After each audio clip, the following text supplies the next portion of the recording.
So you're eyeing the gene and you're trying to figure out whether or not you need to jump into it at this specific time or not.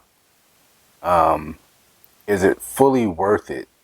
You're a hobbyist or you're a breeder. What are your options, do's and don'ts? How should you go about it? Let's get into it.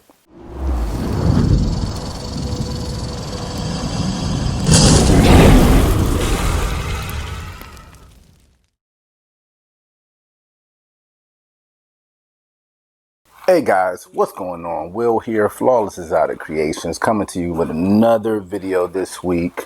Want to kind of put out a little bit of information toward not necessarily a new gene or anything like that, but you've been working your projects, you've been setting up everything for the future, you rocking and rolling, everything's falling in line, and you happen to see a gene where you may actually even be revisiting a gene where it's something you used to have, or maybe it's something you used to, you were interested in, and somehow it kind of fell by the wayside.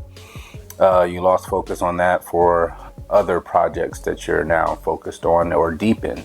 And now you want to revisit it by bringing it back to the table to put into your program that you're working now. Whether it's double recessive, triple recessive, quad, or not recessive at all. Maybe it's Aliquid combos that you're working, act like supers. But for the sake of this video, you're interested in whatever the gene may be, and you want to implement it and inject it into your project, into your collection. It's very, very difficult. I think there is some miscommunication out there, and I don't think it's on purpose. I think it's just, I think breeders, even probably ourselves as well, breeders and people tend to put content out or information out from their own perspective. We're all victims of it. We're all, not victims of it. We're all guilty of it. It's because you can only think how you think. And then when you put information out, it's very rare that you get those disclaimers saying, by the way, this is just an opinion. We try to do it as much as possible. So, whatever the gene is you've been looking at, whether it's Inchy, Orange Dream, whether it's chocolate or mahogany, whatever it may be, let's say it's something simple as far as a single incomplete dominant trait. And it might have been something you were very interested in when you first got started. And somehow something else hid, or it just beat it out, and you ended up working that trait or working a combination of traits before you got back to this gene. Now you have a collection, whether big or small, and you want to revisit that gene, but you notice that that gene has, we'll say, little to no monetary value. The single gene form, we'll use Orange Dream, for example. Orange Dream has been around for a very long time. We love Orange Dream. I mean, absolutely love Orange Dream. But some of the single genes that you find out there, I mean, they're not very expensive, and that's fine. What I would suggest you do, if that's something that you don't have in your collection that you really, really want, you should probably go out there and get it.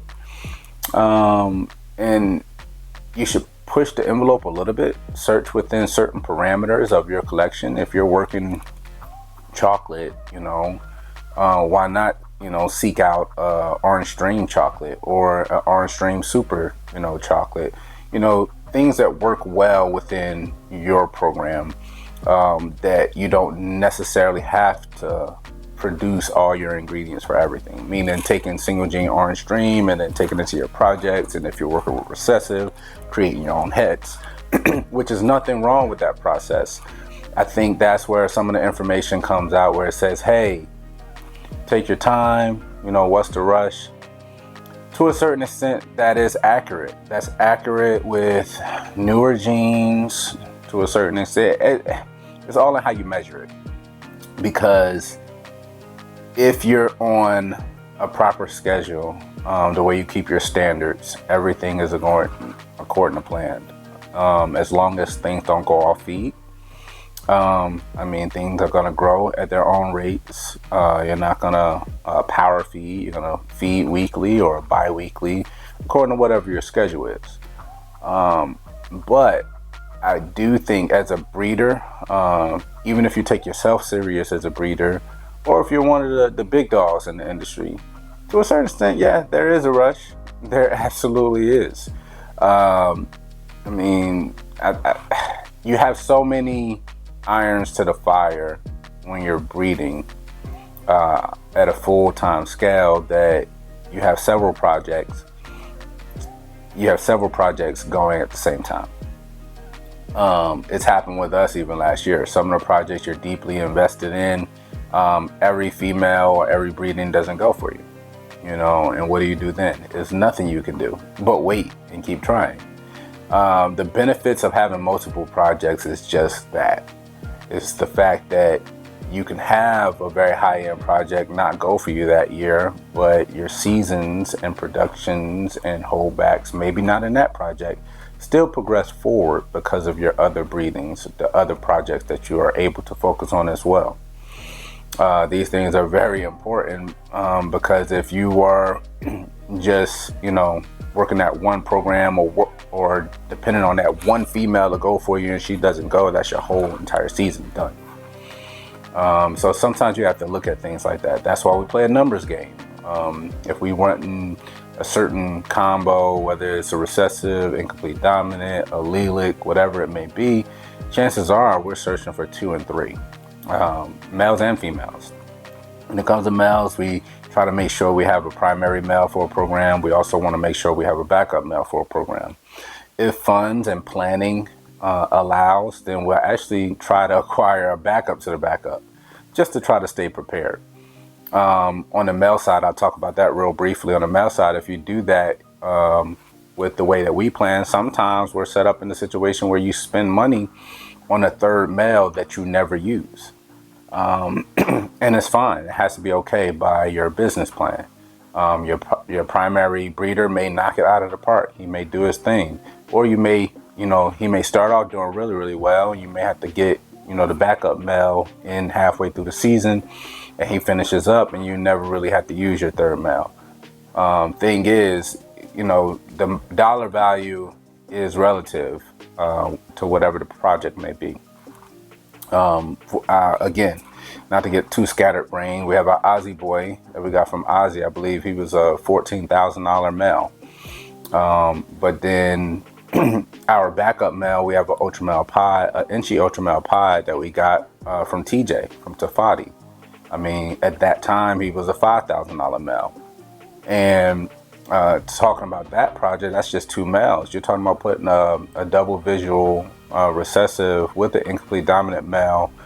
Thankfully enough, our Aussie boy has been hitting home runs all season, but our boy from TJ hasn't had a breeding all season. He's just literally a backup male, so he's sitting in a tub not being utilized.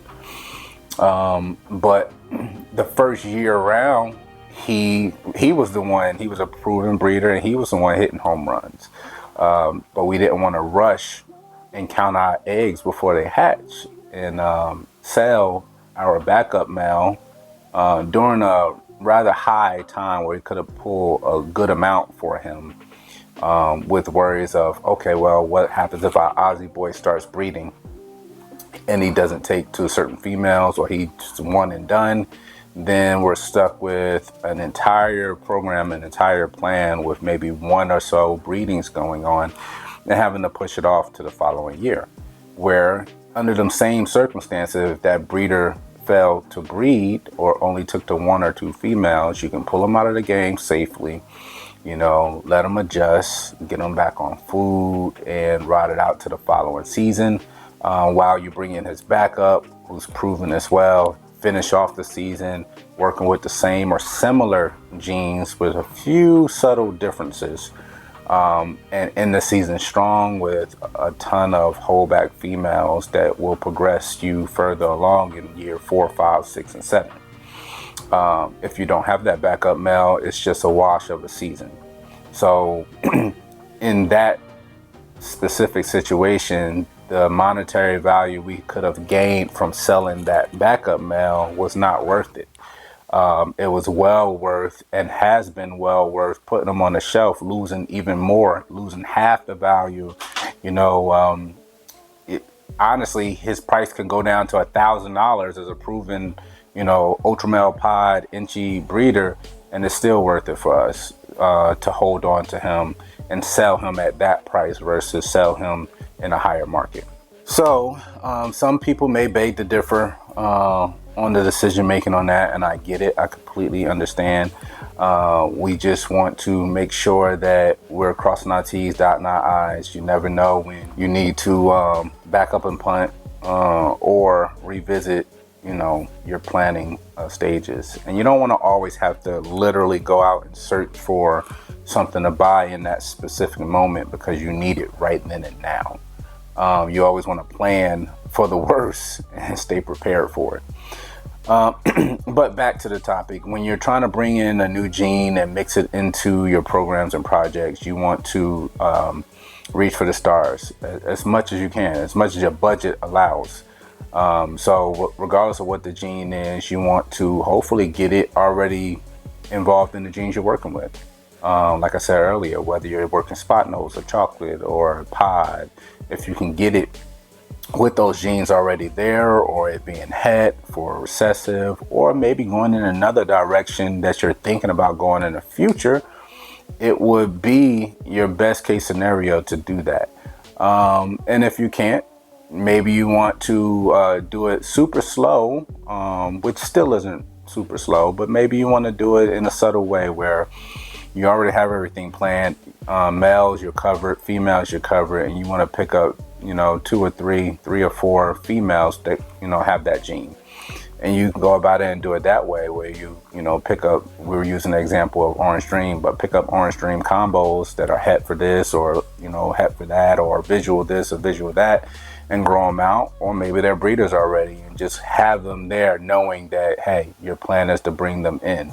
But again, the monetary value for the gene not necessarily being the driving factor. You're just knowing what the end result you want.